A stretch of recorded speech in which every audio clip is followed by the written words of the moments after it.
اعوذ باللہ من الشیطان الرجیم بسم اللہ الرحمن الرحیم الحمد للہ رب العالمین والصلاة والسلام علی سید الانبیاء والمرسلین وعلی اہل بیتہ الطیبین الطاہرین المعصومین ولعنۃ اللہ علی اعدائہم اجمعین من یوم عداوتہم الی قیام یوم الدین. اما بعد قال رسول اللہ صلی اللہ علیہ وآلہ وسلم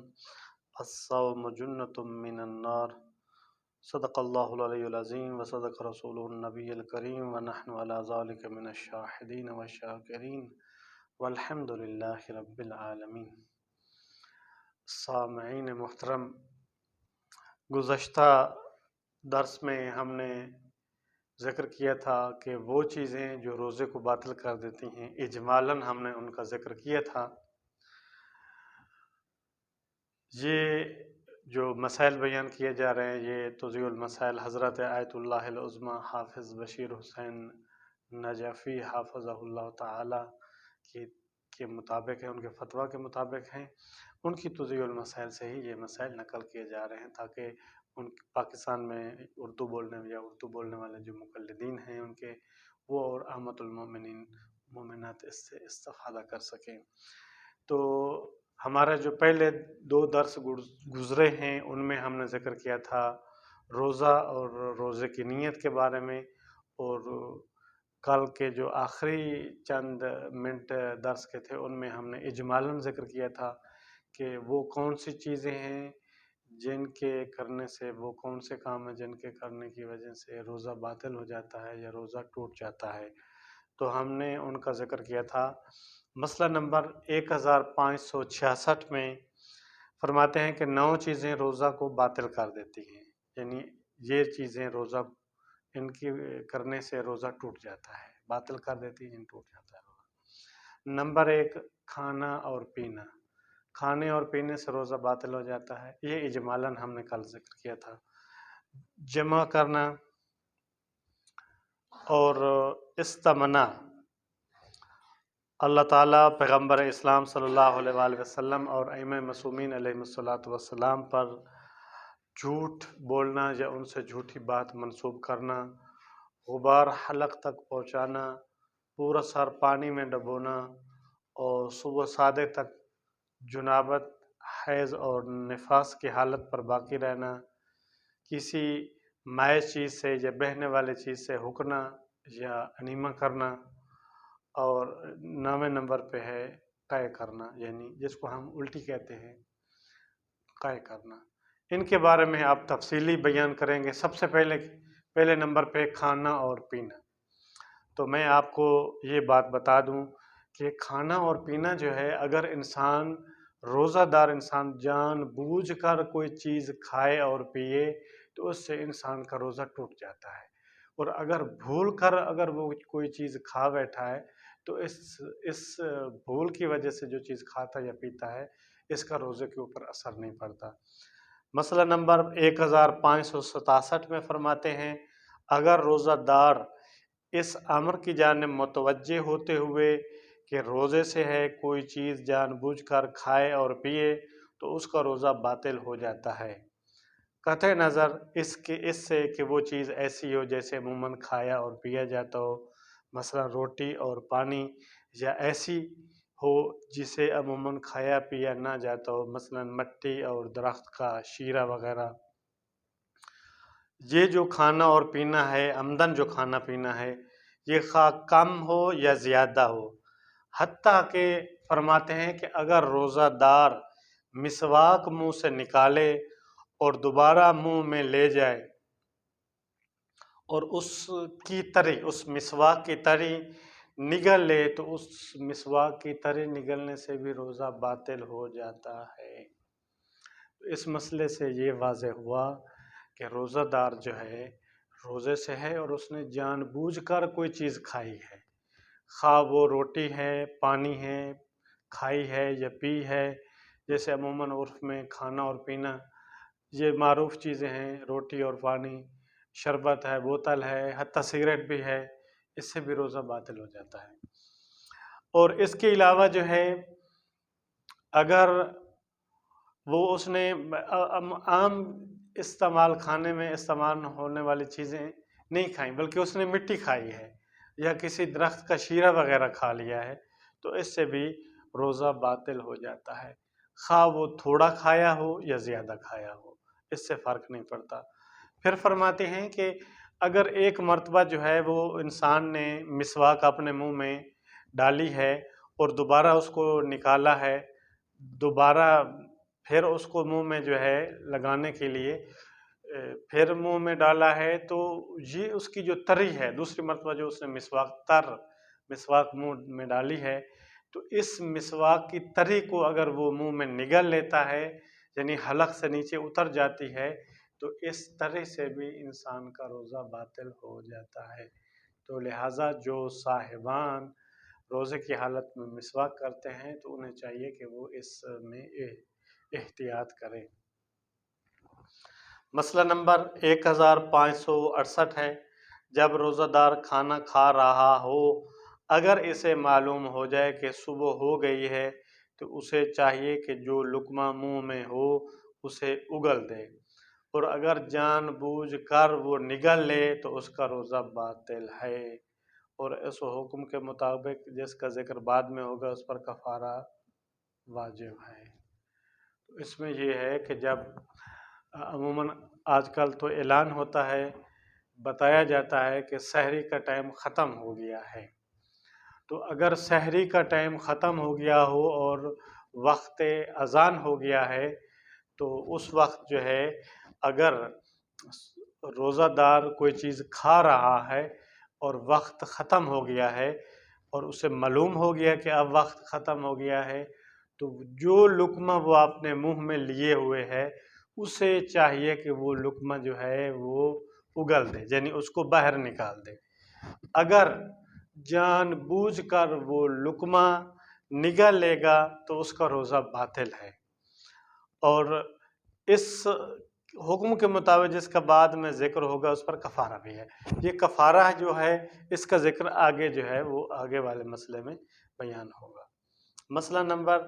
1569، اگر روزہ دار غلطی سے کوئی چیز کھا یا پی لے تو اس کا روزہ باطل نہیں ہوتا۔ تو برادران ایمانی، آپ نے مسئلہ نمبر 1567 میں یہ بات بتائی گئی ہے کہ اگر روزہ دار جان بوجھ کر کوئی چیز کھا لے، عمدن کھا لے، تو پھر اس صورت میں اس کا روزہ باطل ہے، اور یہ مسئلہ نمبر 1569 میں جو ہے فرما رہے ہیں کہ اگر روزہ دار غلطی سے کوئی چیز کھا یا پی لے تو اس کا روزہ باطل نہیں ہوتا، غلطی سے اگر کھا لیا ہے تو باطل نہیں ہے۔ مسئلہ نمبر 1570، جو انجیکشن ٹیکے عضو کو بے حس کر دیتے ہیں یا کسی اور مقصد کے لیے استعمال ہوتے ہیں، روزہ دار کے لیے جائز ہیں، یعنی جسم کو سن کرنے والا ٹیکہ لگانا یا اور کوئی جو ٹیکہ لگایا جاتا ہے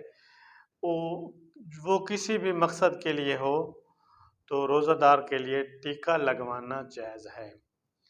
لازم یہ ہے کہ ان ٹیکوں سے پرہیز کیا جائے جو غذا کی جگہ استعمال ہوتے ہیں۔ تو سماحت شیخ آیت اللہ العظمی حافظ بشیر حسین نجفی حافظہ اللہ کے فتویٰ کے مطابق غذا کے طور پہ کون سے ٹیکے استعمال ہوتے ہیں، مثلا جس کو ہم طاقت کا ٹیکہ کہتے ہیں وہ ٹیکہ، یا جس کو ہم بوتل کہتے ہیں، مغذی عربی میں اس کو کہتے ہیں، بوتل وغیرہ جو ہے وہ ڈرپ جس کو کہتے ہیں وہ لگوانا جو ہے اس سے پرہیز کیا جائے۔ مسئلہ نمبر 1571، اگر روزہ دار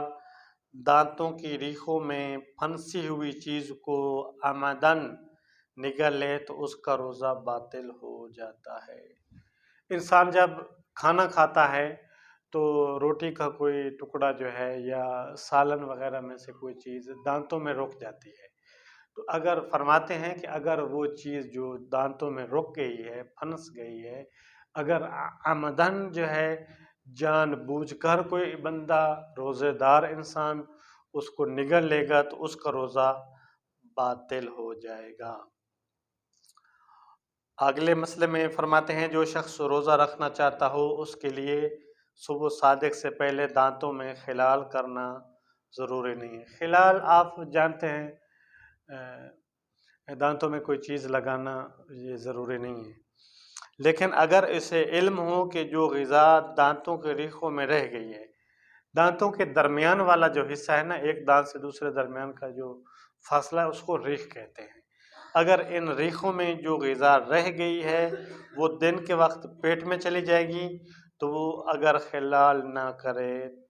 اور دانتوں میں پھنسے ہوئے غذا میں سے کوئی چیز اس کے پیٹ میں چلی جائے تو اس کا روزہ باطل ہو جاتا ہے۔ یعنی تو اس کو کیا کرنا چاہیے؟ اگر اسے علم ہے کہ یہ غذا کا جو ٹکڑے جو ہے وہ ریخوں میں رکے ہوئے ہیں یا پھنسے ہوئے ہیں، دن کو جو یہ پیٹ میں چلے جائیں گے تو اس سے روزہ باطل ہو جائے گا، تو اس کو چاہیے کہ وہ صبح صادق سے پہلے یعنی روزہ بند کرنے سے پہلے وہ دانتوں میں خلال کرے، یعنی دانتوں میں کوئی ایسی چیز لگائے جس سے وہ غذا کے ٹکڑے نکل جائیں۔ مسئلہ نمبر 1573 میں فرماتے ہیں منہ کا لعاب نگلنے سے روزہ باطل نہیں ہوتا، خواہ وہ لعاب ترشی وغیرہ کے تصور سے ہی منہ میں جمع ہو گیا ہو۔ یہ لعاب کسے کہتے ہیں؟ لعاب جس کو ہم اپنی زبان میں تھوک کہتے ہیں، تو بندہ جو ہے جب کوئی ترش چیز ہو یا کسی کھانے کا ذائقہ جو ہے اس کو تصور ہو جائے تو جس کو کہتے ہیں ہم منہ میں پانی آ گیا، تو اگر وہ جو ہے انسان وہ پانی وہ لعاب وہ تھوک اگر نگل لے تو اس سے جو ہے اس کا روزہ باطل نہیں ہوتا۔ اگلے مسئلے میں فرماتے ہیں سر اور سینے کے اخلاط جس کو بلغم کہتے ہیں جب تک منہ کے اندر والے حصے میں نہ پہنچیں انہیں نگلنے میں کوئی حرج نہیں، لیکن اگر وہ منہ میں آ جائیں تو احتیاط واجب یہ ہے کہ انہیں نہ نگلا جائے۔ ایک مرتبہ جو ہے بلغم جو ہے وہ خود بخود جو ہے وہ اندر چلی جاتی ہے، انسان نگل لیتا ہے، وہ منہ کے اندر ہوتی ہے تو چلی جائے تو اس سے فرق نہیں پڑتا، لیکن بعض دفعہ یہ ہوتا ہے کہ بلغم پھنسی ہوئی ہے تو اس کو جو ہے انسان کوشش کے ذریعے جو ہے پہلے اس کو نکالتا ہے، منہ میں آتی ہے اور پھر اس کو نگلتا ہے، تو اس صورت میں فرماتے ہیں کہ اگر وہ جو ہے منہ میں آ جائے وہ بلغم اگر منہ میں آ جائے تو احتیاط واجب یہ ہے کہ اسے نہ نگلا جائے۔ مسئلہ نمبر 1575 میں فرماتے ہیں اگر روزہ دار کو اتنی پیاس لگے کہ پیاس سے مر جانے کا خوف لاحق ہو جائے تو وہ اتنا پانی پی سکتا ہے کہ مرنے سے بچ جائے، لیکن اس کا روزہ باطل ہو جائے گا، اور اگر ماہ رمضان المبارک ہو تو اسے چاہیے کہ دن کے بقیہ حصے میں وہ کام کرنے سے پرہیز کرے جن سے روزہ باطل ہو جاتا ہو اور بعد میں اس روزے کی قضا واجب ہوگی۔ تو اس میں وہ جو ہے یہ مشقت والا جو لوگ کام کرتے ہیں شاید وہ بھی اس میں شامل ہو جائیں، جن کو بہت زیادہ پیاس لگتی ہے اور پیاس اتنی لگتی ہے کہ جان جانے کا خطرہ ہوتا ہے، تو ایسی صورت میں وہ انسان جو ہے پانی پی سکتا ہے اتنی مقدار میں کہ اس کی جان بچ جائے، تو فرماتے ہیں کہ وہ اتنا پانی پی سکتا ہے، لیکن اس پانی پینے کی وجہ سے اس انسان کا روزہ باطل ہو جاتا ہے، لیکن وہ کیا کرے گا کہ وہ بقیہ حصہ جو ہے یعنی روزے کا جو بقیہ حصہ وقت بچ گیا ہے مغرب تک یعنی افطار تک، وہ کوئی اور ایسا کام نہیں کرے گا جس سے روزہ باطل ہو جاتا ہو،